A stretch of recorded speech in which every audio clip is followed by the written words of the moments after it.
That's Mammal by They Might Be Giants. They Might Be Giants is one of those college bands that I found. Actually, not college bands. It's a band I found in my senior year of high school that I got into more in college. But they're kind of a unique brand. Their music is quirky, and they've done educational CDs for kids as well. That was Mammal from Apollo 18, which is probably one of my favorite albums out there. And the main reason why I did that is because it's a brand new episode of Dylan Knows, episode 256, Animal Husbandry. And there's a particular reason why I named that today's episode that, and we'll talk about that in a little bit. But I have a lot of animal stories this week, so I figured that'd be a good one to start with, song to do right there. But I also got some other crazy stuff going on, usual stuff that you see for my show. If you've never seen my show before, I just basically go through the week's worth of stuff I've discovered on social media and the news and put my unique spin on it. Every once in a while I might have a guest here and there because I try to, but things just aren't working quite out so well. Me and MJ Khan have a comic book show that we do occasionally, and me and Jerry Fletcher have a top 10 list show that we do occasionally also. We haven't been doing them that much this summer, but it tends to vary. Last summer I don't think we did a lot either. I'm also marching very close to my 5th year of Dylan Knows. September 15th 2018 will be my official 5th year of doing Dylan Knows. I'm about 4 episodes shy of connecting it because I've missed a few here and there, so I might try to do another double episode in here really soon, so that by the time I get to the weekend before the 15th or after the 15th or whatever, it'll be lined up perfectly with the 5 years, 260 episodes. So 5 years, that's something I don't think a lot of people were expecting me to be still doing this show. But here we are.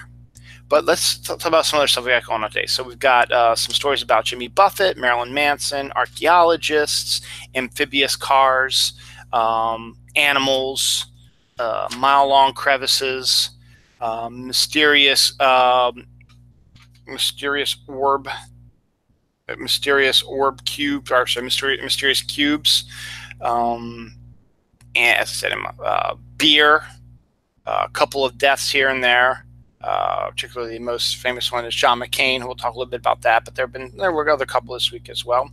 We'll do some sex stories. I know it's a Sunday when I'm filming this live, but sex sells, and I have more proof of that. Last week's episode, I didn't touch on sex at all. I had about, I don't know, maybe 6 views, 10 views, something like that. The week before, when I talked a lot about sex, I had about 18 views. So obviously, there it is. So we're going to talk a little bit about sex here. An interesting story I discovered today, which I'll talk about, that I discovered on Twitter. My son's birthday was yesterday, and we'll talk a little bit about that. And then, of course, I've been pushing this all week on Twitter. The craziest story I've ever covered on Dylan Knows is in today's episode, and has kind of a link to the episode name and the music that I played earlier. So that being said, we'll hit that in a little bit. I promise it'll be sooner than later, so those who just want to listen to that can, say, I'm not going to listen until if he does it all the way to the end for this 2 hours event, stuff like that. I don't think today's episode is going to be 2 hours. I really don't have a lot of stuff this week, but I've said that before, and it's turned out to be 2 hours. So let's just check what just came in over my internet. Nope. Amazon Prime stuff. Don't need to know about that. It is August 26th when I'm filming this live. Hopefully you'll be watching it the week of this. Next weekend is Labor Day weekend, so it's a 3-day weekend for us working people. So yes, I'm actually taking a 4-day weekend. We'll be going to Hershey Park on Friday. I'll be taking that day off of work, and we'll be going to Hershey Park that Friday. But it'll be an up and back, because Thursday we were going to do what we did a couple years ago, which is Thursday we were going to go up after work. And then, it's only an hour and a half from here. And we were going to go check into our hotel first, I think. Or we're going to Hershey Park first. I think we went to Hershey Park first, I think, last time. Go to Hershey Park, and they are open till like 10, 11 o'clock at night during the summer. So you go in there, you pay for parking on that Thursday night. And if you come back on Friday morning, you don't have to pay for parking. You've already paid for your parking for Friday, since there's only a few hours left in the day when you get to Hershey Park. So they let it spiral over to the next week, which is really kind of cool. So you don't have to pay for parking twice. And then you go in and you do your rides. I mean, all the rides are up. It's lit up. I mean, it's a well-lit area. I mean, there's lots of lights on these rides. And in some cases, it makes it more exciting, particularly with the roller coasters, to do it at night.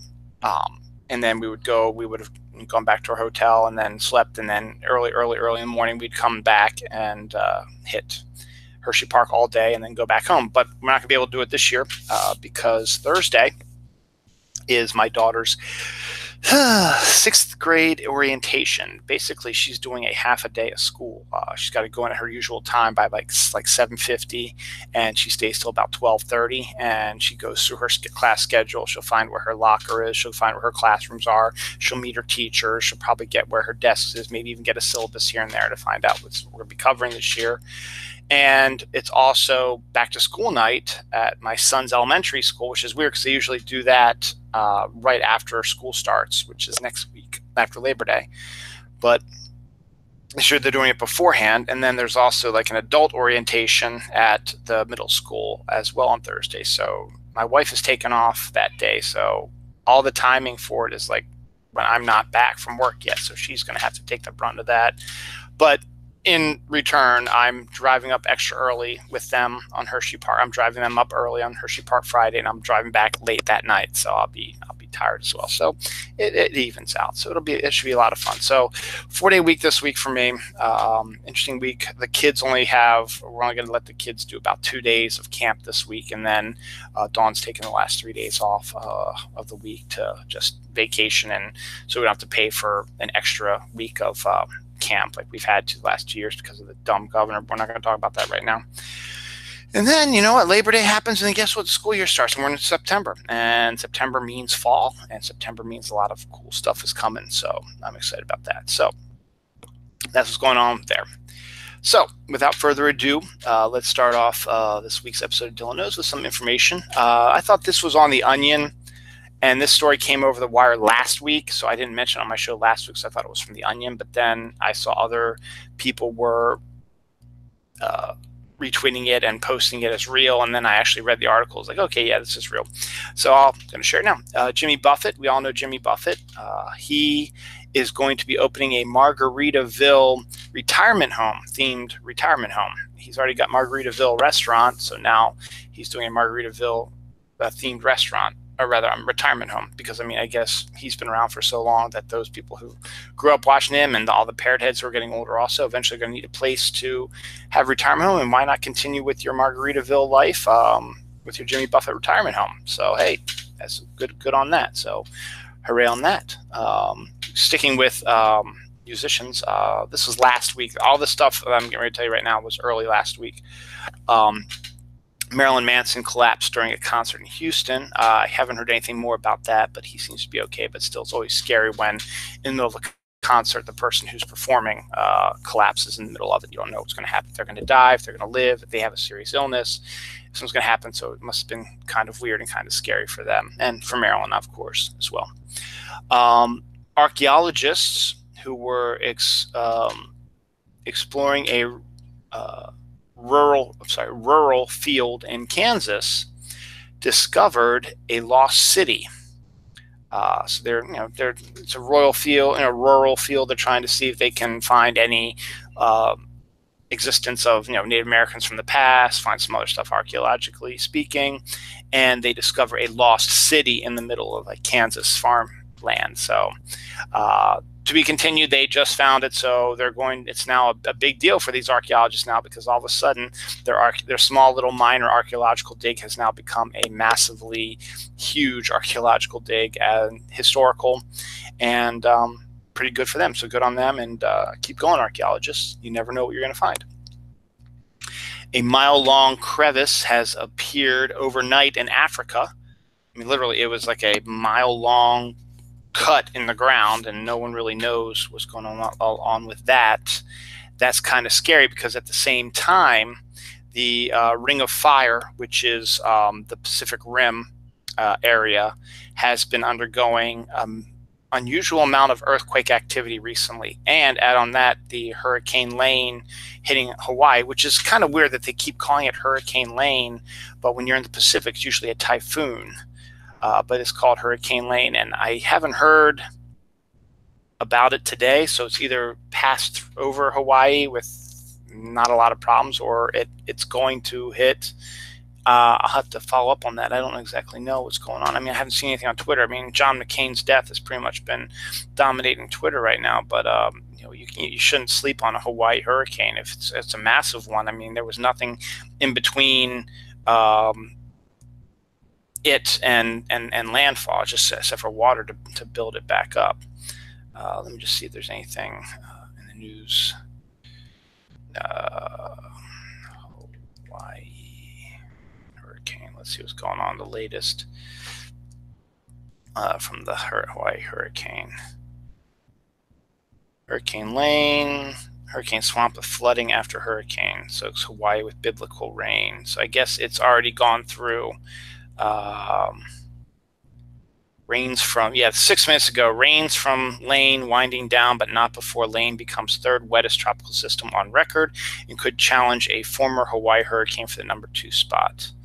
Also, Hilo has had their wettest 4-day period on record with 36.76 inches of rain.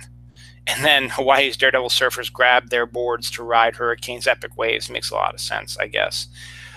So I guess it's already passed over, and so far it looks like everyone survived. It doesn't look like there's going to be any major issues that we know of as of now, but hurricanes are nothing to really sneeze at. 36 inches of rain is, in some parts, is their yearly average, and that was in a 4-day period. Very interesting. And just speaking of surfing real quick, I'm going to jump over here. California's official sport is now surfing. Now, official sports are kind of interesting. Maryland's is jousting, and that just seems really odd. The only time we really see jousting is during the Renaissance Fair, which coincidentally enough started this weekend as well. And it runs every weekend from now till October. And jousting is basically people on horses with giant sword things trying to hit rings and then also trying to hit each other with them also. And that's officially Maryland's official sport. I mean, you'd think lacrosse would be, but hey, what do I know? But the official sport of California is now officially surfing, which in this case makes a lot of sense because California's got some wicked waves, dude. So good on that. Speaking of water again, a water car, a 45 mile per hour, so fastest amphibious vehicle, has been built. It's $172,000, which is basically the cost of a house in some cases. And it can drive on land and on sea and can get out to 45 miles per hour on the sea.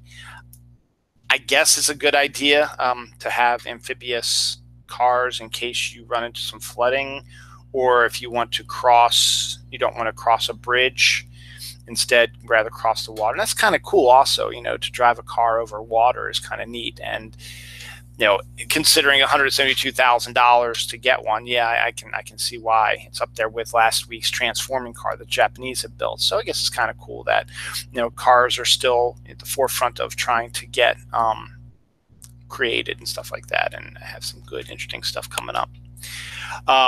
This is an interesting story, switching gears from amphibious cars. There's open air urinals now in France. It's for men, obviously, because women really can't urinate in urinals. They can try, but I don't think it's going to work very well. And this wasn't an Onion either. This is an actual article as well. The French, I guess, have put actual urinals in scenic spots. Like the picture I had was a dude pissing into a urinal with the Eiffel Tower right in front of him. So, I guess that makes sense. I mean, instead of putting bathrooms everywhere, I guess, and being in private, if you gotta go, you gotta go, I guess. And I guess particularly with kids, kids are always like, I gotta go to the bathroom. And if the nearest bathroom is a couple miles away and you're walking or driving and you get in traffic or whatever, it could be a really long time for your kids. So, hey, if you can find open air urinal, I mean, hey, people on the highways, they go and they piss in the woods. I mean, that's what we used to do for open air urinals, but this is an actual open air urinal, which, you can, instead of peeing in the grass, which I guess it helps grow. I mean, it's basically pee is waste material from your body, excess water you don't need, and excess vitamins and minerals and junk that's coming out of your system that you don't need to keep your body functioning. That's what waste is. I guess if you pee in the grass or the woods, it helps stuff grow, I suppose. But you don't. I guess in the end, also, you don't want to have the situation where you're walking down an alleyway or down the road and you get this huge whiff of urine because people have been peeing on the houses and the buildings, which I guess they do. Also, if you're homeless, you pee wherever you need to pee. But right now it's just open air urinals. There's no toilet, so they still would be shitting everywhere else. But I guess it's an interesting idea. I don't know if it would fly in America, because we're so prudish anyway. But it kind of makes sense, kind of a little bit. Maybe put one on the highways, a couple on the highways. But then, see, it's not fair to women then, because women have to go to the bathroom also. So I don't know. So I figured I'd hit that as well. Lego debuts. This is actually really cool. Lego's been going absolutely bonkers lately. They released a Hogwarts castle not too long ago. And now they've just debuted a Star Wars Betrayal at Cloud City 2,800 piece set. And it's basically Cloud City and all the sections that take place in Cloud City during Empire Strikes Back. So you've got the room where Han and Leia are staying. You've got the robot, junk area. You have that as well. You've got the area where the carbonation is. You've got the dining hall where Darth Vader had them. I think you even have the torture room is in there as well. I think you have like the background stuff and the little thing that sticks out where Luke and Darth Vader had their iconic fight, and Darth Vader did the biggest twist in any Star Wars movie of all time line in there as well. So I think you have all this together in one set, and it looks really, really cool. They also did that Voltron one. Also, is another one that they've done. So they've been getting a little bit more ambitious lately, which is you got to when you've been around for as long as they have, and you begin to say, you know what, you can only build so many small things. We need to start thinking bigger. So why not do it? So that's kind of a neat thing. That'll probably be out in time for Christmas. So good on that. The Quickie Mart opens its first permanent real-life store. Now, when the Simpsons movie came out a few years ago, there were a couple of like convenience stores that, just to promote the show, or the movie rather, turned their convenience store into Quickie Marts. So you had all the stuff you would get at Quickie Mart, squishies and the donuts with the sprinkles and all the stuff that you've seen in the Simpsons TV show and in the movie. Duff beer, stuff like that. They had actual stuff where you could eat and drink and eat stuff from The Simpsons. So it was successful. I think I saw one in my area, but I never went into it. And then it disappeared as quick as soon as the movie went out of the theaters, which it did pretty well in the movie theaters.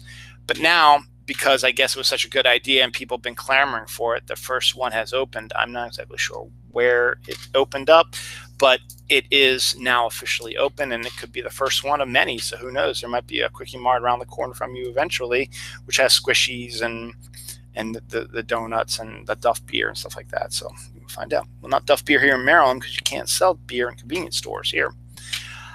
I feel like I'll wait for the animals. Big Bang Theory is ending after its 12th, after the season, the 12th season. I've seen a couple episodes. You'd think it would be a type of show that I would be into, but I never really got into it for whatever reason. And I know people who have seen, 12 seasons is a long time, and there's some people who say that it's been losing steam for a while now. There's some people who say it sort of gives the cliched look at nerds and geeks and fandoms that are going on now, and it didn't really do a good job of showing it. I don't know. But regardless, it's ending after this season, so you're done, and you're good on that. There's sex story, we'll do that a little later. Brendan Fraser, who I've always kind of liked. He was big in the 90s, and then, he just sort of, something happened. I don't know. He hit a string of flops, but I don't think that was everything. Something happened, and he disappeared for a while. And then there was some story about he was having some financial issues, and then there was something to do with abuse or something like that. Not that he was abusing anybody, but someone was abusing him or something like that. I don't know. But he hadn't really been in anything for a while. Well, he's about ready to make a nice comeback. DC, Warner Brothers, DC Comics is doing their own streaming service to compete with Disney's, which is going to be airing all the Marvel stuff really soon. And they are going to be producing a number of new shows that you can only get on this streaming service. I think they feel that they see what Netflix is doing and Hulu and Amazon and all these streaming services, and they're making money hand over fist. And then, all these other companies are starting to do it as well. Why don't we do it? I think that new Titans show I thought was going to be on TNT is now going to be on that streaming service, I think. And now they also announced Swamp Thing series is going to come out, but I haven't seen anything more since then. They also announced a Doom Patrol live action series, and this is where the Brendan Fraser story comes in place. Doom Patrol is one of those really unique super teams. It's a bizarre team, and for a while there, it just seemed like they were just that team that was there that had bizarre characters and stuff like in it. And then Grant Morrison came on and totally revamped it into this really, really wickedly surreal and insane series. And that's the way it's been ever since, even to the more recent Young Animal update of it as well. So they figured Doom Patrol would be a good series to do because you can go absolutely batshit crazy, particularly on a streaming service where you don't really have to deal with censors and stuff like that. So they're doing this. And Brendan Fraser is going to be playing Robot Man in the Doom Patrol show. Robot Man is like the main character. It's exactly what you think it is. He's a robot with a human brain in it. Cliff, I forget what his last name is, but I know his first name is Cliff, was a race car driver. And he crashed, and people thought he was dead, but they took his brain out and were able to attach it to Robot Man. And so the human brain is in a robot. So basically, it's kind of like a cyborg, I guess. And that's how he joined up with other members of the Doom Patrol. Doom Patrol's always been a really interesting team and really cool characters. And I think Brendan Fraser's going to do a good job as Robot Man. Now, I don't know exactly what that means because I think Robot Man is one of these things where you probably need to do it CGI, because if you tried to do makeup on him, it might look pretty bad, and particularly if it's Brendan Fraser, who's getting older. But if you're just going to have him do the voice of it, that makes sense. Maybe he can do the motion capture. I don't know exactly what they're doing with the character. They just announced that he's been cast as Robot Man, so I don't know if he's just going to be doing the voice of Robot Man, or if he's actually going to be doing the actions of Robot Man with costumes or makeup or something. So to be continued, I suppose.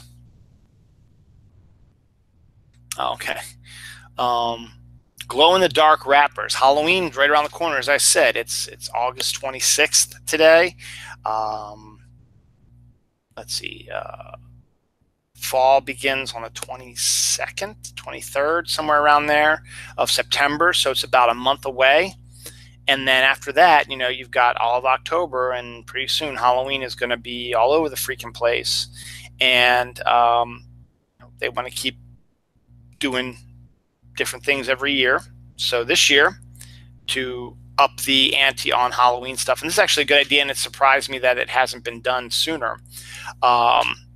Kit Kat, Hershey bars, Reese's, which is my candy, are all going to be having, and these are actually all Hershey products too, so we'll probably be able to see the first bit of these up at Hershey when we go up there at the end of the week, because Chocolate World's awesome. If you're to Hershey Park, go to Chocolate World. It's like Willy Wonka's chocolate factory, but it's no fear of life or death. You just got to spend, because you can get case lots of Reese's and Hershey's bars and Kit Kats and giant ones. Oh my God, you have to see it for yourself. Anyway, I digress. They're going to have glow-in-the-dark wrappers, which is a really good idea, particularly around Halloween. Because glow-in-the-dark has always been sort of that, it only lights up during the dark. during the 1990s, when comic books were trying all kinds of gadget things for their comics to increase sales, one of the things they did was they did glow-in-the-dark covers. So, you would have like this powder on the cover, and then you put it under direct light, and then you turn the light off, and it would keep the light on there. The best version of that was there was a Ghost Rider cover. Ghost Rider was huge in the 90s, and it was just his face. It was like a skull face that's on fire, and that was a glow-in-the-dark one, and it was so cool because I loved it, and when I was living at home, I would leave it out on top of my comic boxes so that the light would hit it every night, and then when I would turn off the lights to go to bed, it would still be glowing for a while. So it's really cool. So the fact that they're going back to glow-in-the-dark stuff is actually really kind of neat. So that should be interesting to see. Hopefully we will see it up at Hershey this week, and maybe we'll have to buy some if that's the case. But yeah, Chocolate World is amazing. I mean, you go in there, you could get a tour of the chocolate factory. It just basically is an animatronic ride which shows you how chocolate is made. You can buy, as I said, case lots of any of the Hershey brands type of stuff. They've got those long tubes where you can buy bags of like Jolly Ranchers and stuff like that. Then they have like the products that if you like Reese's or Hershey's, you can get t-shirts that say Reese's and Hershey's, and pillows and stuffed animals and mugs and Christmas ornaments and bags and sweatpants and sweatshirts and pillows and all kinds of neat things, footballs, soccer balls. And then there's also, we discovered this last year, there's actually also a bakery off to the side which makes these decadent Hershey type of desserts. So we'll have to definitely check out. Chocolate World is always a good place to go and visit. We always do every time. We'll be in better shape financially, I guess, so we'll be able to buy some stuff maybe this year. Maybe we'll get to buy some stuff. But the lines are insane, and it's a lot of fun. It's interesting. Speaking of Halloween, I didn't post this on. I didn't write it down, but I'm going to bring it up because I posted it this morning or yesterday. You know how I'm a member of the Snark Alex, and a couple weeks ago was Snark Week, where it was all the shark movies, and we came out in force and was snarking on these movies and stuff like that. It was last week, actually. Yeah, because I did the reviews of Santa Jaws and stuff like that. Well, it has been confirmed that Sci-Fi has about 6 to 7 new B movies that they've made or have bought and are going to be airing during their 31 days of Halloween. So I really need to get this pushed back onto the Snark Alex. I need to get the schedule because it won't be scheduled for a little while. We can probably see it around mid-September. We'll be able to see what the schedule for October is because they tend to do only about like 4 weeks in advance. So we won't know exactly what's going to happen then, but they've got a whole bunch of, and they're actually sound kind of interesting. They're all mostly monster-oriented ones, so there's really not any that I could see that are serial killer or that type of thing, because that's what the Halloween one tends to be. They tend to be like these serial killer type things, but they also have a supernatural edge to these. These seem more like monster movies. So Sci-Fi will be producing, not producing, but they will be airing. It looked to be about 6 or 7 Halloween B movies, scary movies for Halloween. So we'll be able to, the Snark Alex will be able to snark again. And I'm going to see if I can find the names of these movies because I got a viewer, and I hope it's a Snark Alex. If not, hey, you should come join us and snark these sci-fi movies. So let me see if I can find the list of snark movies. It's got to be right around here because it was like last night. Here we go. 31 Days of Halloween is right around the corner. And come on, phone. I need to get a new phone. We might be getting new phones this weekend also because my daughter's going to middle school and she needs her own phone. All right, so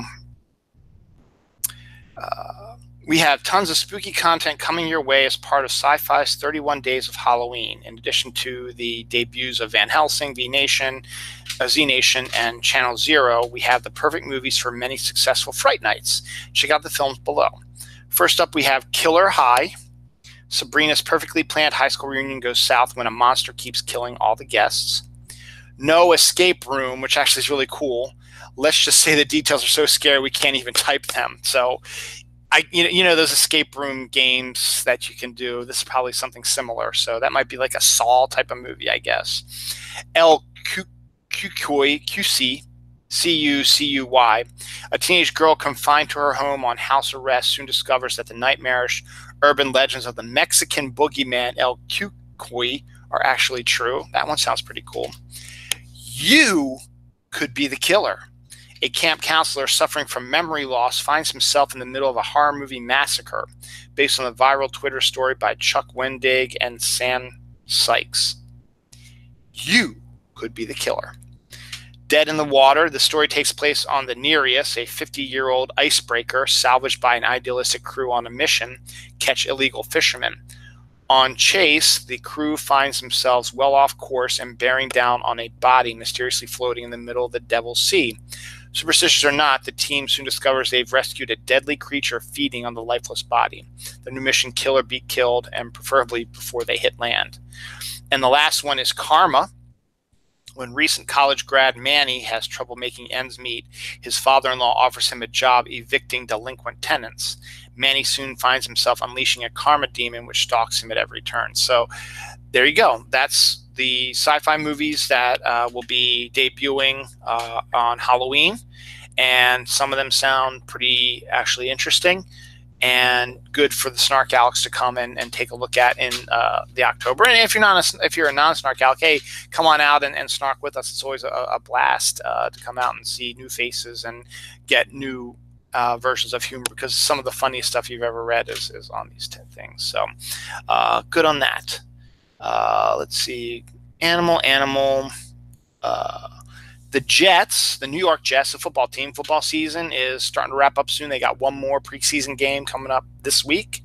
And then football's back, baby. Let's see. That would be, I would say, the 7th, maybe, of September is going to be the Thursday night game, the Eagles versus the Falcons, I think. And then Sunday the 9th is opening day for most every team, except for the 4 teams that are playing a doubleheader on Monday night. The Ravens are playing Sunday night again, not Sunday night, Sunday afternoon against the Bills at home. So that should be fun. So football is right around the corner. So the New York Jets have decided that they want to partner up with Marvel Comics. I don't know in what capacity that is, if Marvel's going to have ads at the Meadowlands, or they're going to do ads for the Jets in their comics, or if there's some sort of team up where football players and comic people work together. I'm not exactly sure, but I'm a comic guy, and it's kind of an interesting look on things.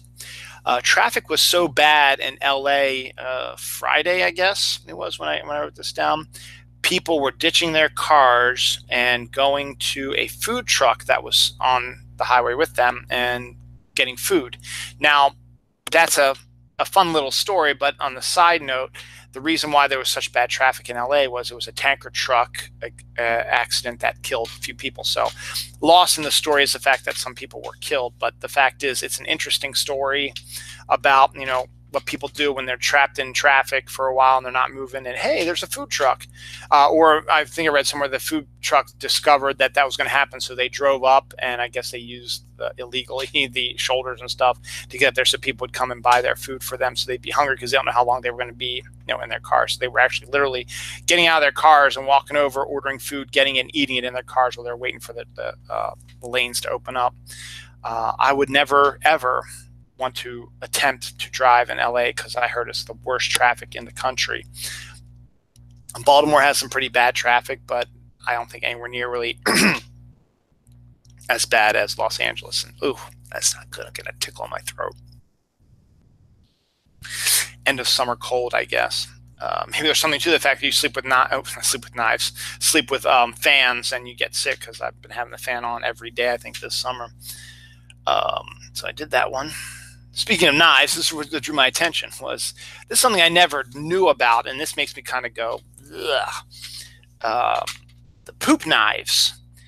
It actually is something that I guess happens in more rural families, I guess, where maybe you don't have maybe as good of plumbing and stuff like that out there. But this was actually something that was up on Reddit or something like that, that someone said, hey, did anyone have one of these? Was it just my imagination? And all these people came out of work was like, yeah, I thought it was a normal thing. Poop knives, apparently, this is just really, it makes me want to vomit when I think about it, is that, you know, sometimes when you have massive poop, and I'll admit I've been there before, and if you try to flush it, it sometimes backs up the plumbing, or you're afraid it's going to. Well, apparently they had created these knives that's only uses if you do one of those big poops. You grab one of those knives and you slice up your shit, and it makes it easier to flush down the toilet. It sounded like it wasn't real, but this guy on Reddit was like, am I the only one who knows about this? Am I the only one whose family had this? And luckily all these people said, no, we had it also. And so it's something that's a real event, but it's just, I don't know. It's just really weird. All right, so this is the other stuff that we'll do. So let's see, is there any animal stuff? Yeah, there's an animal thing here. And that's sex. I'll do sex a little later. There's animal here. Okay. So we'll do animal stuff now. I've been teasing this. I figured 36 minutes in, and I have a viewer who's actually watching live. So, viewer, you are going to witness live and in person the craziest story that I've ever talked about here on Dylan Knows. 36 minutes into today's episode. As you can see, the name of my episode is Animal Husbandry. It's a kind of a joke title because I'm about to tell you. What I'm about to tell you is a true story that came out over the wires this week. I believe it was Tuesday or Wednesday. And I knew nothing about it until a friend of mine from work, I'm not going to give his full name, but my name is Sean. He was checking the internet and just happened to see this story, came over the wire or whatever. And it was the type of story that he found kind of funny. And, in a warehouse environment, we're all loud mouth, people like that. So we mentioned it to a bunch of us, and we sure enough, we were making jokes about it because it is such a disturbing story. And you also, in the future, you got to think about the actual incident, and it makes you feel a little disgusted as well and hurt for what I'm about to tell you. True story from Munson, Pennsylvania. This week, 3 men from Munson, Pennsylvania were arrested for having sex with 1,400 animals. 3 men were charged with having sex with 1,400 animals. Not 14, 1,400. That alone is disturbing, but then we got into more detail. Sean kept telling more detail about the story once he was reading more about the article. They're mostly farm animals. So obviously I think it was probably out on a farm because I think Munson, PA is like in the middle of nowhere in Pennsylvania. They did it deliberately because they built a pen that was sort of V-shaped. So the guy would be at the, it's V-shaped this way. So it's V-shaped this way. The guy would be right here and the animals would be backed with nowhere to go because it was V-shaped into the guy's thing. And they were seen to have sex. It was cows and horses, pigs, sheep. Those are really the only ones that were mentioned, I guess. But if you have 1,400 farm animals, or maybe there were multiple times they had sex with these animals, I don't know. But they were charged with having sex 1,400 times with these animals, these 3 guys. Now it gets even worse. They were also arrested for, what was that? Something about minors. I can't remember what it was. But did I write it down here? I don't know what it is. It's like something that's not seducing, but Anyway, it doesn't matter. What happened was a 16-year-old kid turned them in because apparently they were inviting younger kids to watch them have sex with animals. So a 16-year-old, I guess, found it extraordinarily disturbing, which it is, and called the cops on them, and that's how they got busted. Now, when they were busting them, they also discovered, if it gets even worse, video cameras. So there's actual video of them having sex with these animals. They're like delinquency of a minor or something. That was what they were charged with also, because they were probably they're probably inviting young kids to come watch them have sex with these animals. And apparently they videotaped them also. Maybe they showed them it as well. I mean, as I said, it just came out this week and there really hasn't been much coverage of it because it is so disturbing. And it's a true story. It's not something made up on a joke, whatever. It's a real story. And it was just, I cannot even fathom the amount. 1,400 farm animals were basically raped for the most part. And a friend of mine, Levi, came up with the headline, "Gang of Animal Rapists Terrorize Pennsylvania Countryside." So we made jokes about it because it's such a disturbing thing, but you got to think about it. It was kind of hard on the animals, and I don't mean that by a joke. That was a bad turn of phrase. But it's animal abuse, and that's one thing I don't stand for. And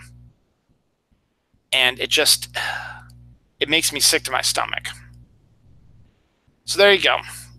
5 minutes, the craziest story I've ever talked about here on Dylan Knows.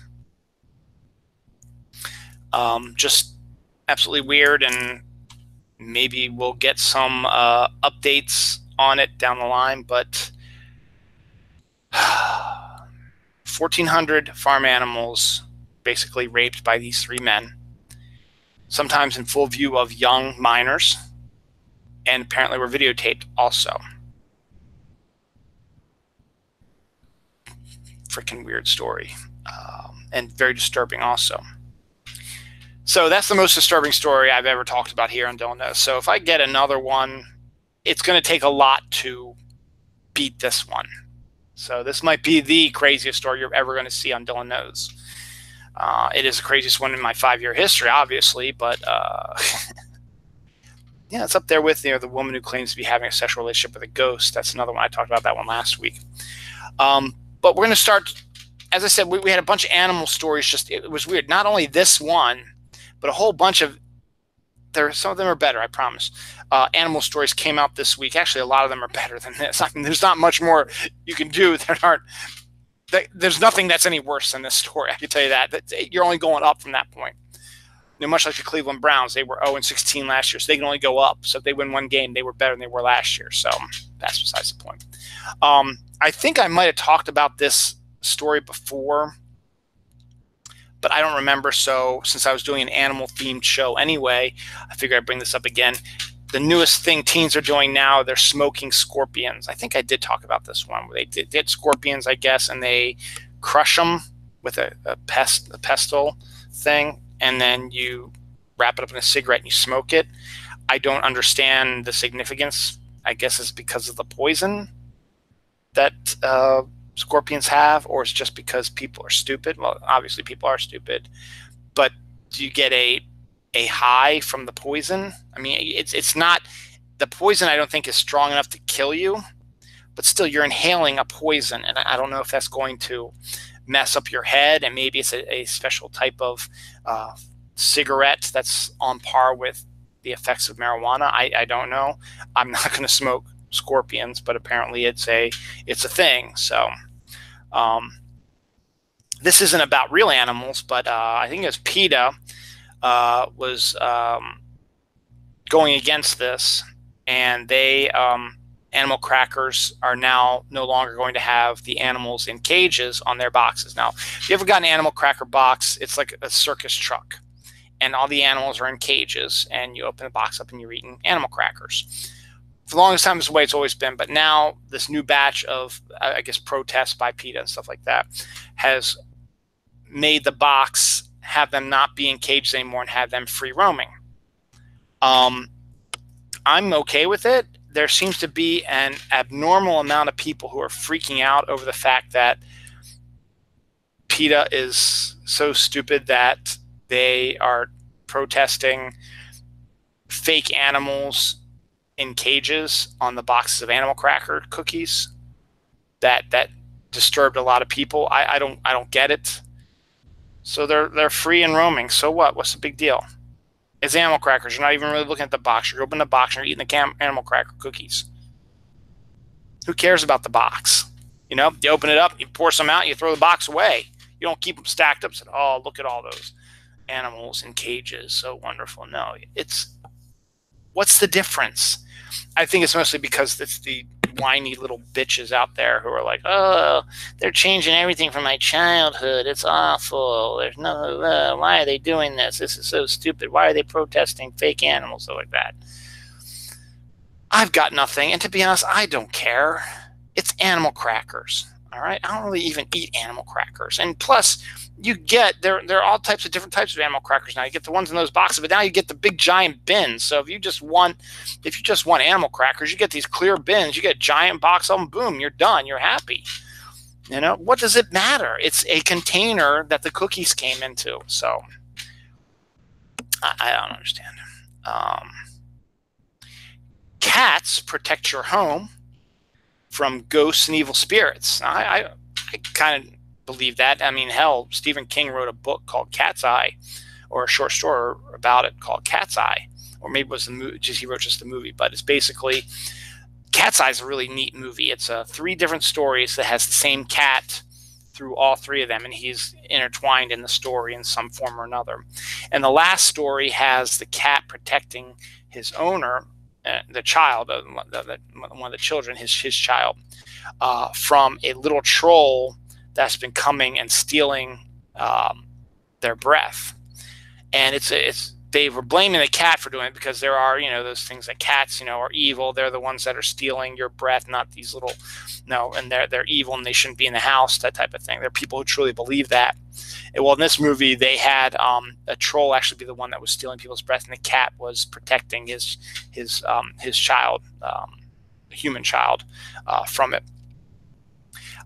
Cats are good. They along with dogs, they notice stuff that isn't there. We have a ghost cat in our house. Ghost cat hasn't really made an appearance in a while, so maybe ghost cat's leaving us alone.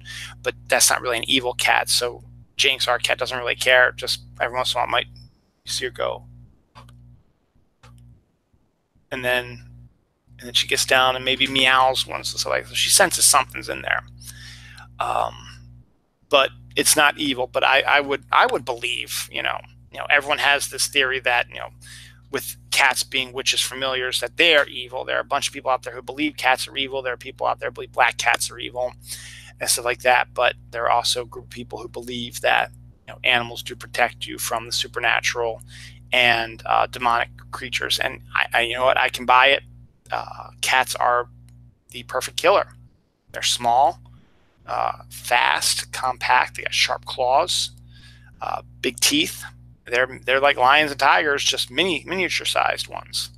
And they're hunters and they're killers. And we've had, Jinx has killed mice many times in our house, so she don't care. It's her job. There's a mouse, kill it. And she did, because I don't want to kill it. I want it dead, but I'm not going to kill it. I put the traps down or whatever. I don't want to be the one that has to physically step on it. Jinx is like, I don't care, I'll get it and break their neck. So I believe that.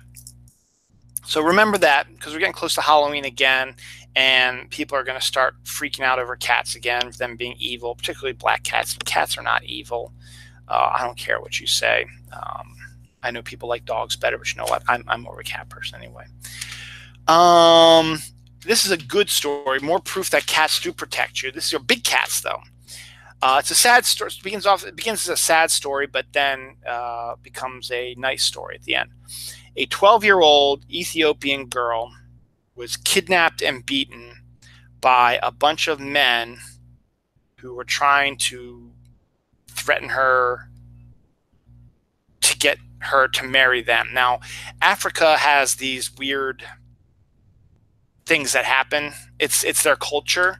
So, where young women 12 and up are considered, marriage, even they may have some as young as 10 sometimes, are considered as marriage quality. Now, I don't know if this girl was raped or if they were planning on raping her, but regardless, she was kidnapped and beaten by a bunch of men. I think there were 3 men.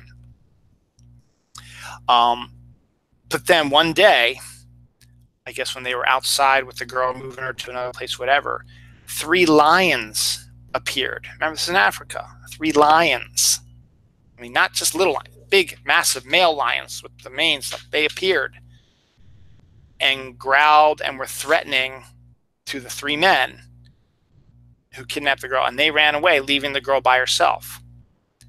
It was like, hey, you know what? If they're going to come, they want to eat somebody, they can eat her. And then they left. But they weren't there to eat the girl. They were there to protect her, because as soon as those 3 ran away, the 3 lions formed a circle around the girl and protected her until help came. And well, when help came, the lions just got up and walked away. They had no intention of eating her. It wasn't like, oh, we're going to wait and eat them until we're hungry. No, they were protecting her. Now, one of the theories, they said that happened was because a 12-year-old girl's crying might sound like the mewing of a baby lion. And maybe that got them in their feels and said, hey, you know, when we hear our baby lions crying like this, we need to protect them. And we're hearing the same thing. So obviously this creature, human, whatever they view us as, was hurt. And we can't stand for that. We need to protect her. And then when they saw people coming, maybe they have an idea, recognize the fact that they help people. And that's a good story, though. That she got help, came, they helped her out, and the lions just walked away as if nothing happened. So good on the lions for that. A bear,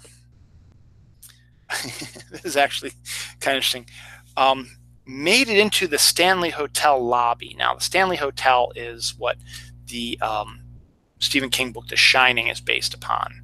The Stanley Hotel is a hotel in the mountains of Colorado, which is haunted. This hotel is haunted. Numerous ghost adventurers, ghost hunters have gone and done events at the Stanley Hotel. One of the theories that the ghost hunters put out was because there's limestone all around them and running water, and that sort of ups the spiritual activity in that general area. But Stephen King stayed in the hotel room back in the late 70s that is supposedly haunted by a female guest. And apparently he had an encounter with her, and that caused him to write. Tom's back talking to someone. I don't know if it's Noel is back or whatever. I don't know. To talk to or to create the book The Shining, which is actually one of his better books. So the Stanley Hotel has always been, you know, a destination for ghost hunters. And but the fact is, this has nothing to do with ghosts. It's the fact that they're in the mountains of Colorado, and it's still a working hotel, so people still stay there. But a bear literally made its way into the lobby of the Stanley Hotel and was just like hanging around on the sofas or tearing them up or something like that. And I don't know how they got him out, but I just thought that was kind of a neat story about that. I think it's all my animal stories for now. Yeah, that's all my animal stories. This is kind of interesting. I don't play Fortnite. My kids don't play Fortnite. I know about it, a little bit about it, but there have always been lots of stories about Fortnite. I mean, for a couple of different reasons. One is the Fortnite dancing, where they do certain dance moves, and then there's these Fortnite dance competitions where you try to imitate the Fortnite dancers. And so you can check that out on YouTube. Just type in like Fortnite dance or whatever, and you'll get all those videos. And my kids, they watch those videos and they imitate the bats. You know, the dances. You know, the floss is the big one, but my son Noah does this type of thing where is this weird, I don't know, kind of dance thing. And then there was during Avengers Infinity War, they had Thanos come onto Fortnite, and you could beat him, and he had the Infinity Gauntlet, and you could grab the Infinity Gauntlet or something like that. But then apparently also there have been, like, in your encampments or whatever you do, you've been getting attacked by like nuclear missiles and regular missiles and stuff like that that were not there originally and were put in by the creators of Fortnite. And so they keep adding these weird things. And there was like an asteroid, I think was another thing that flew over the sky, that whoever was playing Fortnite, because it's one complete world, like a World of Warcraft thing. So someone in Japan or Australia or America or whatever who were playing Fortnite, they would all see this asteroid. It wasn't just specific to one area. It was specific to the world. And it was supposed to produce the next story. It's also destroyed lots of lands, and it shrunk the size of the map. Stuff like that, excuse me. So I was just doing some research today, searching through articles and stuff like that, when this headline popped up. It says, mysterious giant Fortnite cube is moving. Now, that alone drew my attention, so I read the article. I said I'm not a big fan. I don't do Fortnite. And apparently, in the world of Fortnite, again, as I said, it's a all-encompassing world that anyone from anywhere in the country can visit. The same stuff happens in there. But this giant cube, a portal opened and the cube came out. It was purple and just was sitting there for a while. And that happened in all over the world. Wherever you're playing Fortnite, it would be in the Fortnite world. Well, they're saying apparently now the cube is moving. And that in itself is just it just makes you go, that's kind of cool. That something in game that you might not be playing, but it's an event that the creators of Fortnite are trying to keep this whole unified universe all interested in the same thing, and maybe adding an extra level to what you're already playing, because you could get bored playing the same thing over and over again unless you have things that change and add stuff to the game. And the fact that the people who created Fortnite are doing this, making the game more interesting, is actually kind of, so we don't know what's in this cube. And that might even be, I'm not going to, but that might even be entice enough people to say, you know what, let me check out this cube thing. Let me sign up for Fortnite and get in there and see what's going on with it and see what actually happens, because I'm actually interested to see what in the world could this cube be. And I might have to wait till they do an article where it opens up and turns out to be something that we're not expecting. But it's just kind of cool. So did I miss any stories on this side? Yes, that's a sex story. Oh, the animal story I missed. It's not really an animal story, but I figured I'd do this again. We've all heard about furries, and this isn't the sex stories, and I'm not going to connect to the other sex stories, but furries are people who dress up as animals and have sex.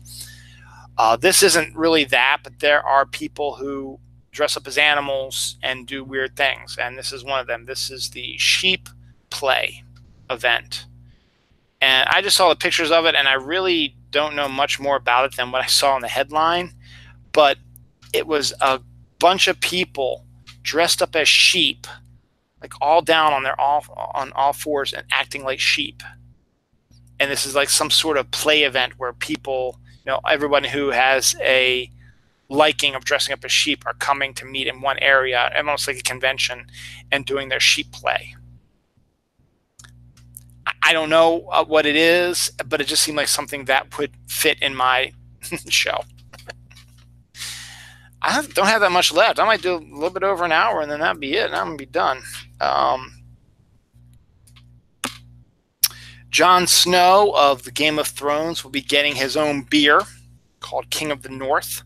It'll probably be out in time for next year's season series finale of Game of Thrones.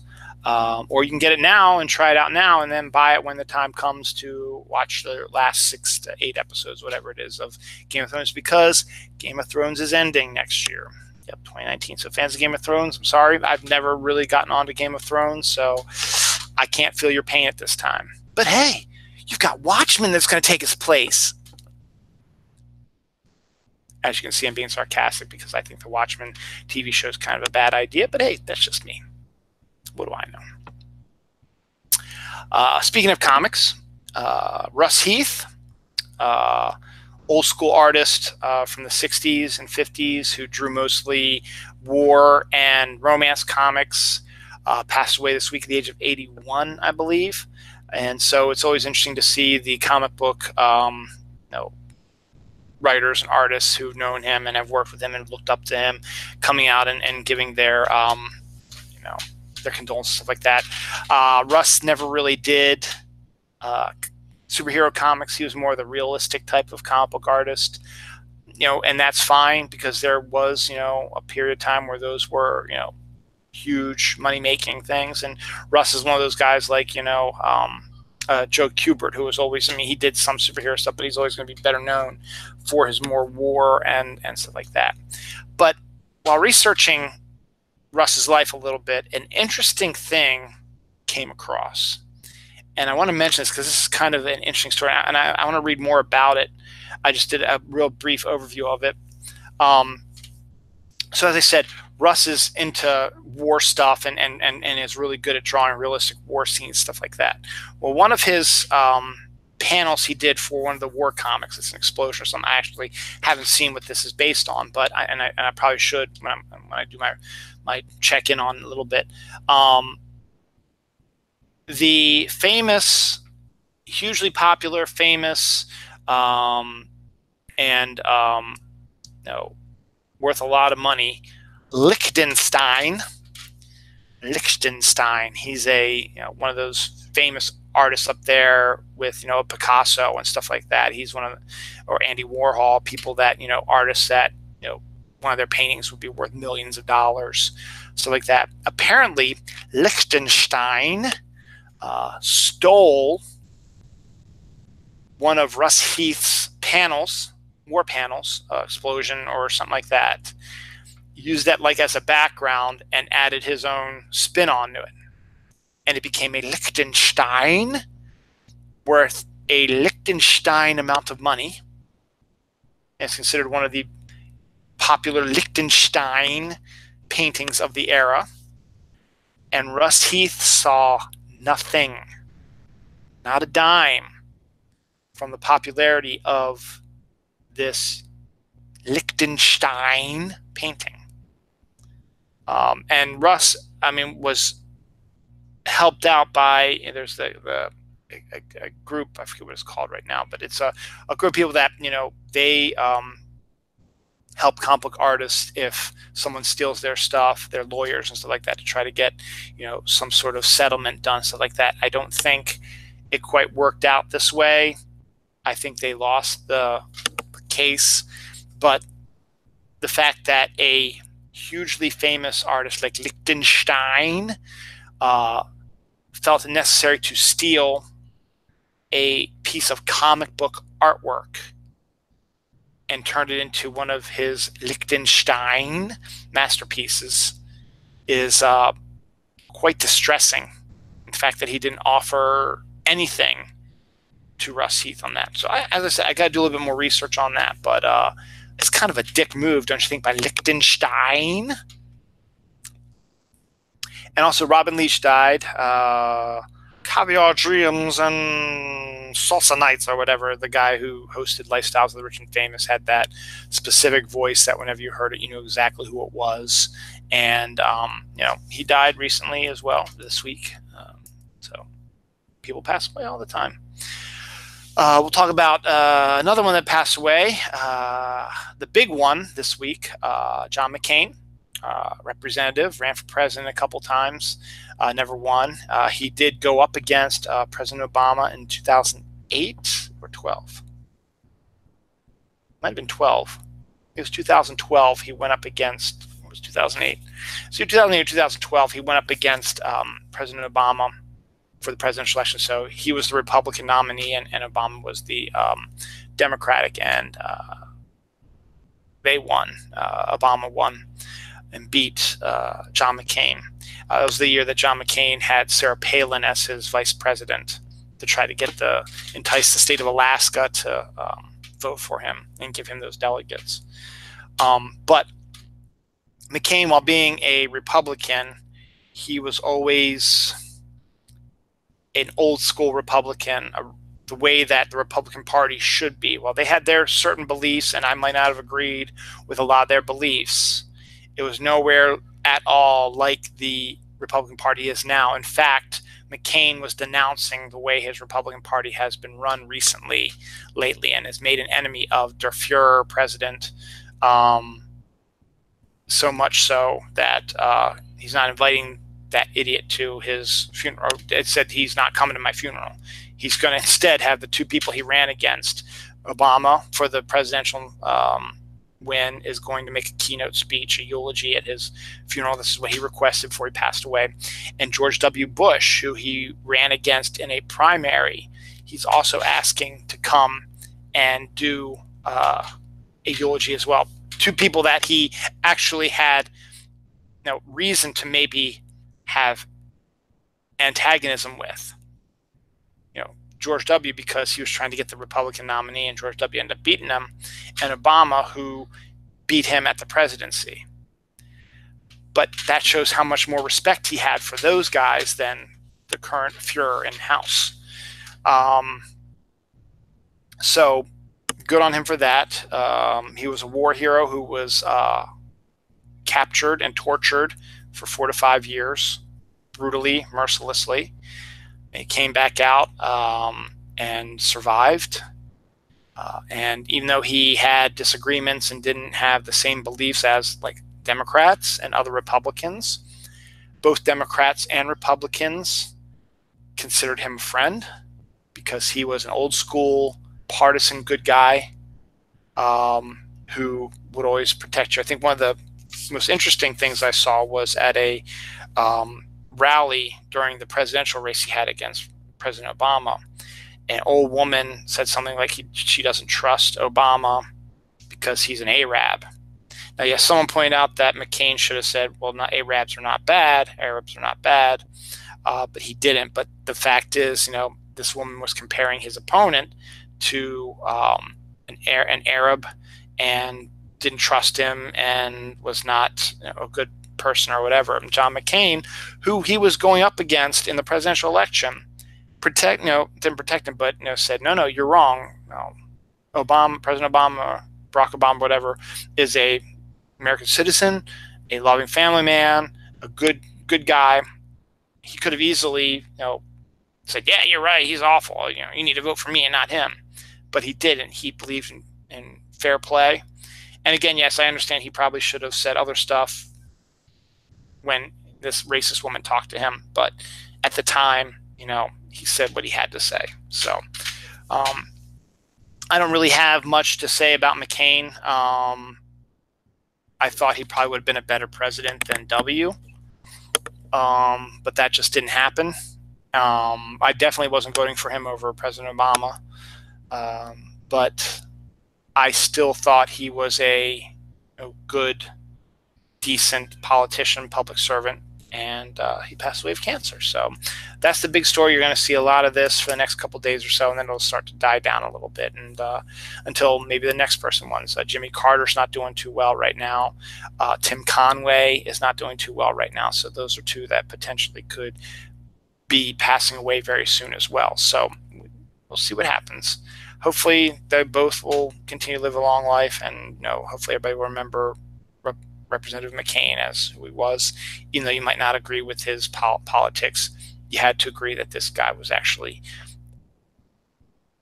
better than we presently have in the Republican Party, and was a better representation of the Republican Party, and would be a better opponent in the political scheme of things, because they still have a strong, abiding love and faith for their country and in following the rules. I'm not going to say any more about that. Let's see. I got that one big story. I got that story. I got some sex and holidays. And yeah, I'll probably be done by 1:30 actually. So an hour and a half, a short episode of Donuts. But hey, my first episode 5 years ago was only 58 minutes long. So it's going to be more than that. Let's talk about my son. My son's 9th birthday was yesterday, August 25th. He was extraordinarily excited and is always excited about his birthday, as he should be, because he gets gifts and he loves gifts. He had a party at Players, which is a place we've had his party at before. In fact, Noelle's had her party there a few times. It's a place up in Westminster. It's about 15, 20 minutes away from here, that has laser tag, glow in the dark, talked about earlier, glow in the dark golf, bouncy houses, bumper cars, and batting cages, and arcade games. And also they have some arcade games, and they also have a lot of these games of chances where you want to get tickets. And much like, Chuck E. Cheese, the tickets, you want to accumulate them, and then the amount of tickets that you have, you can go and you can buy junk, like candy or plastic army soldiers or slinkies or stuffed animals, or depending on how many tickets you have, just crappy stuff that kids will play with once, break, or they'll eat, and then that's it, it's done. And you find a whole bunch of them in your house all over the place, and they're like, we'll just throw them out, they'll never know, and they never do know. But it's a nice place. It's always been a nice place. When they remembered us, and we've always had a good time there. They're really good at scheduling, making sure that they hit everything that they need to in a certain amount of time, and that the kids obey and do everything right. We signed up for 2 games of laser tag, and they were short one person. So they said, "Do you want to play?" And I said, "Sure." So I went in. I played laser tag with a bunch of 9-year-olds, and believe it or not, I got my butt kicked a number of times. I came in 4th and 5th in the 2 games of like 10 people. So 10 to 12 people, depending, because we had a few more people who were not part of the party come in and play as well. So not great, not bad, but not great. I was beaten by 3 younger kids, though, including my 2 nephews, who really knew what they were doing. And they were telling me, "Hey, every time we shoot you, we steal your points." And I don't think I believed them, but it turned out to be true, because they were in first place because they had so many points. Ugh, this is fantasy stuff. Yeah, it is. You know what? I'm so sick of fantasy. I used to like fantasy baseball and football and stuff like that. And it's still interesting, but it's not into it as much as I was. Say, I've been playing, I think, for 8 years now, so it's just not as enticing to me anymore. But football season's coming up, and that's still always a fun one. We'll see. And then, we came home after that, and he had friends from Boy Scouts and camp, and his 2 cousins around the same age as he were. They all came, and his sister, Noelle, was there as well. And they had a good time. We had pizza and Pikachu cake, and then at the end they put him like a wind tunnel type of thing where they shoot all these, free ticket things. So you have like one that's 50, 100, and like 500 or something like that. And you grab as many of those as you can at 30-minute period, and you put them in there, and they count them down. So, okay, you get 1,000 tickets. So that goes towards buying the junk again. And then you get little cards to play your video games on with $10 on it each. You can play video games and pop a shot, which I did a lot of, which is the basketball thing. And did that. Compete against my daughter a few times on that. And they skee ball and stuff like that. So some good stuff. I played some racing games with my daughter because my son was busy playing with his friends, stuff like that. So Noelle was kind of bored, so I played a little bit with her. And then she went and is staying at her friend's house. We should probably be picking her up soon. Maybe after I get off the air, I'll go up there and say, "Hey, should I go get our daughter?" Because she's been gone for close to 12 hours now. 24 hours, actually. So we'll see. So it was good. And then we came back to the house. His grandparents, my in-laws, his aunt and uncle, and as I said, the aforementioned, his 2 cousins, the twins, came back to the house, and we had a nice little party. Good food was, it's all the hors d'oeuvre stuff, which I actually love. So it was like pigs in a blanket and taco dip and Frito dip and monkey bread and cheddar cheese pretzel things and fruit and just good stuff, junky stuff, because we had pizza for basically like our dinner, because it was like a 3:30 to 5:30 type of event. So we had pizza around 4:30ish, 5 o'clock-ish. So it was like our dinner was pizza. So it was good on that. So I think he had a good day. He said he had a good day. He opened up his Legos today, and he's already built them. He's playing with them a little bit. Got him a couple video games. He's playing with them right now, actually. We got him some Pokemon stuffed animals. He had them opened up and put on his bed today as well. So it's good on that. We're a little bit in financial this week. Don't have a lot of money, so I haven't bought my comics this week. That's why I haven't done a comic haul. I'll probably do a double next week. And also why I wanted to go out and I wanted to get some Yankee Candle scent stuff to make the house smell better, but we ran out of time. I couldn't do it yesterday. So the house stank a little bit when people came in, but what can you do? So he had a good time. So the next birthday now in our family is going to be Noelle's in December. So we have a little ways away to go before another big party comes up. So And that's December, so that's right near the end of the year. So fall's coming. School's getting ready to start very soon. Let me see it. 26. Let's see. We have 7, 28, 29, 30, 31. 1, 2, 3, like 8 to 9 days before school starts again. So we're gonna get back into that schedule. It should be interesting with my daughter going to 6th grade. So we'll see what happens. And that's my son's birthday. Because it is sex, I'll do it at the end of the show. Because you don't want to, particularly at 1 o'clock in the afternoon, talk about sex stories right now. But this is an interesting story that came up on the wire today. There's a woman on Twitter named Summer Heacock, who was adopted when she was a baby, and her family adopted her, named her Summer. But the funny thing about her life was, since she's been a child all the way up to present day, for whatever reason, all kinds of people had slipped and were calling her Heather. Friends would call her Heather by accident. Doctors would call her Heather. People she knew at school or whatever would call her Heather and stuff like that. And they catch themselves, Heather, Summer, I'm sorry. And she got to be so much that she started a hashtag called Not Heather or something like that. So you can find out all about all of the times someone called her Heather. And it just kind of boggled her mind. Why was that? Her husband even called her Heather at one time. It's like, why is this happening? And she doesn't know, but she went on and she's had a successful life. Anyway, a couple of weeks ago, I think 5 days ago, this is what her Twitter handle said. She said that she got a call from her biological father and their family and his family, and they'd been looking for her for a long time. And they finally found her and said, "Would you like to meet?"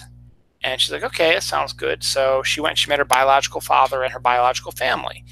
And it was all happy and joyfulness and tears, stuff like that. Find out why, stuff happens, stuff like that. But it was good to, you went from having an adopted family, which she probably loved and took good care of her, to having, another family, a real family. And then you also had your husband's family as well, which, by the way, her last name is Heacock, Heacock. A lot of people say, well, that's why they were calling her Heather, because they were the last name. She's like, no, that's my married name. They were calling me this when I was young and teenager and stuff like that. So she never understood why it was. And you can obviously figure out where the story's going to go, but I thought it was kind of interesting. She asked her biological family, what were you actually going to name me if you hadn't given me up or something like that? And they said, we're going to name you Heather. So it was almost as if life, the world, and everything was telling people, call her Heather, because that's her real name, and maybe as a key to figuring out who she was. But it never really clicked until that moment, and then everything just sort of went. But how that happened, because these people, strangers, whatever, how could they have known that I was going to be called Heather? It just seemed like the name came off and said, yeah, you seem like a Heather, let's call you Heather. So kind of a fascinating story. I ended up following her and her husband on Twitter because I read some of her other tweets, and she's very snarky and very clever, as is her husband. So very cool. Okay, so we've got sex. I've got what happened years ago. Actually, I think I can do one in dreams as well. And then holidays will be done. Let me do in dreams real quick while I think about it. This is something from today. So those who don't know, in dreams is where I sometimes tell you the dreams I had that are sometimes kind of weird. This one that I remembered, this one was kind of strange because I was at a restaurant where my bosses from work were, and my one boss's wife was showing me around this restaurant. And it was like this old style restaurant, wood paneled, dark wood, kind of candle lit type of thing, like an old school type of restaurant. But it was busy. It was crazy packed. And there were all these other side rooms where there were lots of people in them and stuff like that. And this woman was showing me around and telling me stories. And I guess there was some sort of event that the work was going to do there. And I wasn't going to go there, trying to convince me to go for whatever reason. I don't know why. And then I also had a knife that I had to leave with somebody before looking around and stuff like that. And then when it was time for me to leave, I couldn't find my knife. And so I discovered that someone had put the knife out as something for their lunch or dinner to use to cut up, but it's like a box cutter knife. So I was like, okay, that was kind of weird. And then as I was walking out, my other boss was getting kind of reamed out by the owners of the restaurant, because apparently our company was supposed to be offering food that one night, the dinner one night, and the person who was supposed to make it never showed up, so they had to make their own stuff, and they were docking us money because the guy never showed up or something like that. I don't know. It was some weird dream, and then I woke up. It was weird because that's when Noah came in. But that's this version of In Dreams. Let's talk about sex. I guess it's late enough now in the show. As I said, sex sells. Last week I didn't talk about sex. Had 6 to 8 views of my show. 2 weeks ago I talked a bunch about sex. I had about 18 to 20 views on my show. So I'm going to mention this again. Hey, I'm talking about sex, and I am right now. You have to sit through till an hour and 20 minutes in, but hey, you're going to talk sex. Got a couple sex stories. They're both kind of interesting. One is Mexico, a Mexican city has now legalized public sex. Now, normally you don't want to have sex in public. I mean, some people get turned on by that, so people have sex on by bridges or on the beach or in a restaurant or in a dressing room or in a bathroom, so like that. It's kind of like out in public, but this is like outside in public. So if you're in a park or something like that and you feel the urge to have sex, or the beach to have sex, normally if you would have done it, it would be considered a crime. You'd only get fined. You wouldn't go to jail or anything like that, but it'd be a fine, whatever. Now they're legalizing sex in public outside. And the reason why is because this actually makes a lot of sense. Is because apparently in this Mexican city, lots of people have sex in public. And it was overtaxing the police department because they were arresting them or finding them. They had to stop them and do all that stuff. And it stopped them from actually going after regular burglars, criminals, murderers, stuff like that, because they had to stop and say, no, you got to break this up. Go get a room or whatever. So I said, fuck it. Let's just let them have sex out in public. We don't even worry about it because we got bigger fish got to fry. So that's actually not a bad idea. I mean, if you have the urge to have sex outside, in public, I highly doubt I could ever get my wife to have sex in public. But to be honest, I really wouldn't want to have sex in public either. Now, outside maybe where nobody can see us, but that's besides the point. And then this one is just kind of weird. A couple couldn't conceive for 4 years, and they were having as much sex as they can over and over again to try to conceive. And they both got tested to see if there was problems. And they were both healthy, and they said there should be no reason why you shouldn't be getting conceiving children.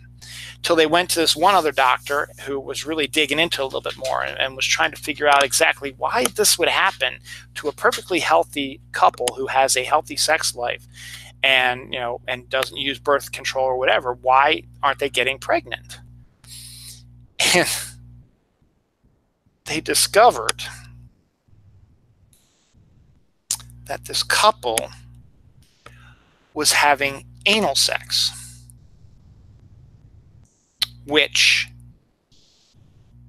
never would result in a pregnancy because the ovaries are not in the ass. So they were not having vaginal sex, they were having anal sex. So hopefully, they said, oh, we do it that way? Okay. And they did it, and hopefully they got pregnant. Because you don't want them to, because it would make you go, for 4 years, we've been doing this. And we never got pregnant. And now we're just discovering that we were doing it wrong the whole time.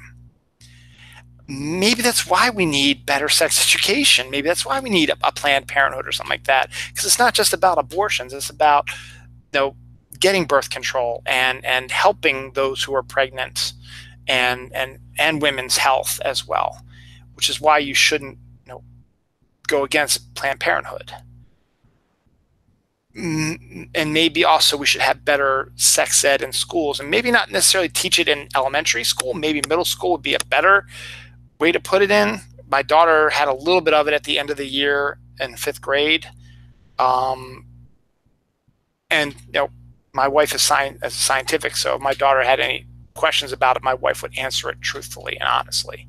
And it's gotten to the point where she knows basically how it works now, so I can make little sexual remarks to my wife, and my daughter would go, "Ew, you guys, stop it." Like a good example was Dawn was leaving.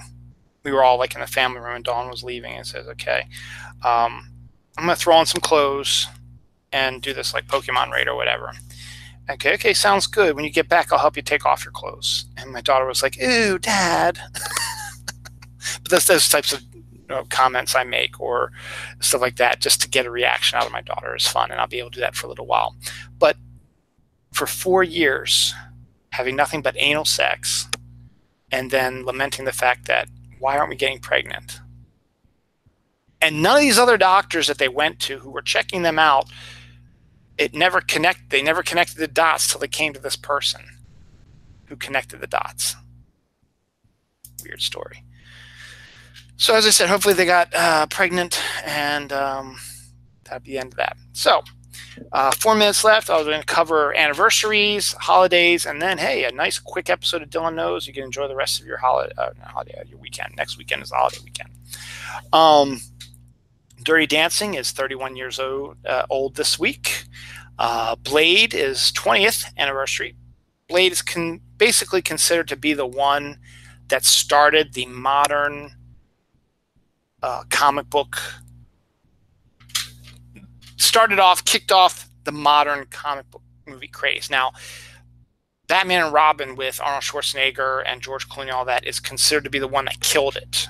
And that was like 95, 96 or whatever. This was 98. So Blade comes out in 98. It's fairly successful. Blade 2 is a lot more successful. Guillermo del Toro directed it. And it's based on a comic. And then at that point, they're like, okay, there seems to be an okay group for that. Let's do the X-Men now. So they bring the X-Men movie out. That was successful. X2 was successful. They're like, okay, let's do Spider-Man. Spider-Man comes out with Tobey Maguire. He does 3 movies. X-Men does 3 movies. Blade does 3 movies. And then Batman, The Dark Knight comes out with the Chris Nolan Dark Knight movies come out. And then there's a Superman in there that's not so great, but hey, it didn't do as well. But still, it was enough that people thought, okay, this might actually do pretty good. And there was a bunch of other comic movies that came in there, Hellboy and stuff like that, started rolling around in that same time frame as well. So that Blade doing well sort of led to what happens in 2008 when Iron Man comes out. And from that point on, they've just taken off since Iron Man took off in 2008. But to get to that point, you needed to have something that would allow the film company to say, you know what, maybe we can make some money off of a story like this. And that's where Blade comes in. So that's 20th anniversary of that. This blew my freaking mind. Bambi is 76 years old this week. 76. Bambi is older than my parents. But you got to think about it. It was probably around 1941, actually 42 technically, if it's 76 years. 42 is when it came. I think Pinocchio was 41. So, you had Snow White come out in 39, and you can tell that's kind of the first animated film because of the herky-jerky way of doing things. Sleeping Beauty had a little bit of aspect of that as well. But then they started to get the idea of, okay, how can we make this better? So progress happens. So Bambi, the reason why I say this is Bambi doesn't really have that look, that kind of that herky-jerky type of look that Snow White had. It had a different look to it, like an animated film, and that's what led to, that's 76 years old. Television-wise, that 70s show is also 20 years old. I gotta look up something here real quick. And The Legend of Zelda was released in 1986. That makes it 86, 96, 2006, 2016, 32 years old. I remember when Legend of Zelda came out. At the time, my mom was dating a guy named Tony, and he was really into 1990 film, so that would make it 28 years. Hold on a second. Sorry. Okay. And that's what made it, he got interested in it, and because that's what he did. I think he was a FedEx driver, so he would do FedEx, and he made pretty good money. He was single. I mean, he was dating my mom, but they weren't married or anything like that. He had his own house. And whenever he wasn't working, he played some softball for FedEx, stuff like that. And he smoked a lot. And whenever he wasn't doing that, he would sit on a sofa and he'd play video games. And Legend of Zelda in '86 was one of those games that was just really, really cool and advanced for its time. It was a quest game that I will always remember how cool it was. And then when the sequel came out, they upped the ante a little bit on that. And then gradually, as every sequel came out, it's gotten better. But those are the only two that I really played. I haven't played any of the other ones lately. That might change. We are considering our big Christmas present this year is to be the Nintendo Switch for the kids. And they have a Zelda game. Maybe we'll get back into that then. So we'll see. But Legend of Zelda was always, you know, a game that I enjoyed playing, and my mom's boyfriend, because he played it so much, he was able to beat it. So Legend of Zelda in '98 and '86, as I said, 70 shows came out 20 years ago. Just a good cast in general, and a lot of them are still, you know, I mean, Ashton Kutcher and Mila Kunis are now married with children.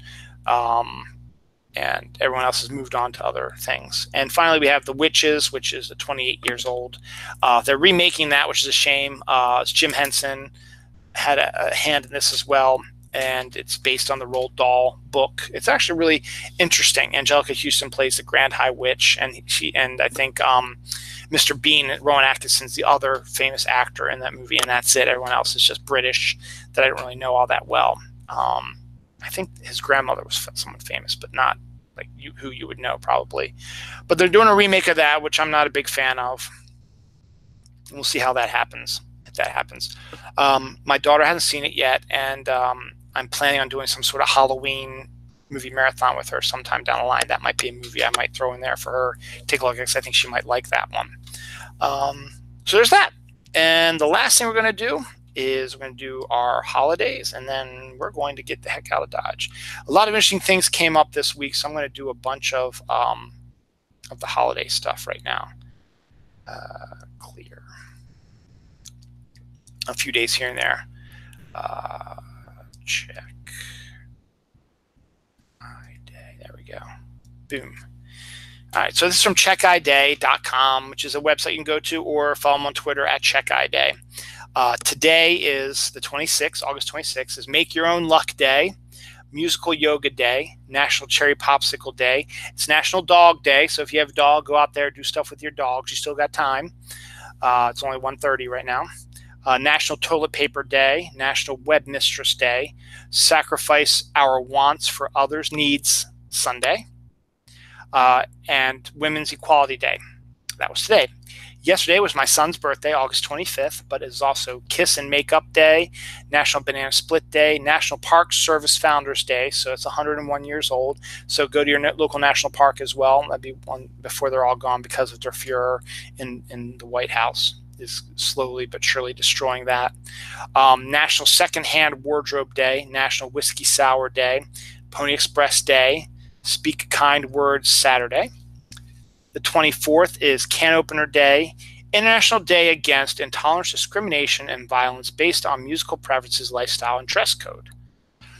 Whew, that's a mouthful. International Strange Music Day, National Knife Day, National Peach Pie Day, National Waffle Day was August 24th. Pluto Demoted Day was August 24th. Shooting Star Day is August 24th. Vesuvius Day, Vesuvius erupted on August 24th. Weather Complaint Day, William Wilberforce Day. So that's as far back as I usually go. And then tomorrow, the 27th, let's take a look and see what we got for the 27th here. Boom, we'll go there. Go into the website now. And let's take a look at what the 27th is going to bring. Okay. The Duchess Who Wasn't Day.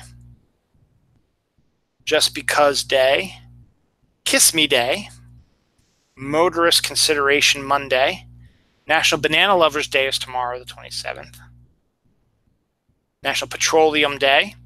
National Pots de Creme Day. Tarzan Day is tomorrow. And that's it. So interesting stuff coming up tomorrow as well. That was from Check iDay. If you want to follow up with that, as I said, follow them on Twitter, and you will get the post every day what the days are. I always retweet them on my @Holodill account. or not iHowled, at the Dylan Proco account, so you'll be able to see them there as well. All right, that was it. An hour and 35 minutes in. I'm done my episode. Next week is Labor Day weekend, so we'll do another episode then. Probably I'm going to try to go for a Saturday night one because I haven't done a Saturday night one in a while. Talk about Hershey Park and anything else that comes up in the news this week. Maybe my daughter's first experience in 6th grade. I'll talk about that as well. Also, I hope to do a double comic haul this week coming up. We'll have some money then. I'll be able to pick up the comics I missed this week and get more for next week. And so I'll be able to do that probably. And then we'll see what happens. Maybe I can pop out too during Labor Day weekend. I'll be back on track to hit episode 260, which would be my 5th year episode around the September 15th time. So not that far away. Football's right around the corner. School's right around the corner.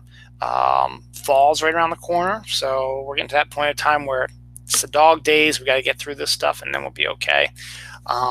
So enjoy the rest of this week. It's going to get hot again here on the East Coast after we've had nice little breaks. It's going to get hot and humid again this last week through Thursday, I think. And then it's going to get a little bit more normal, I guess, by next weekend for Labor Day weekend.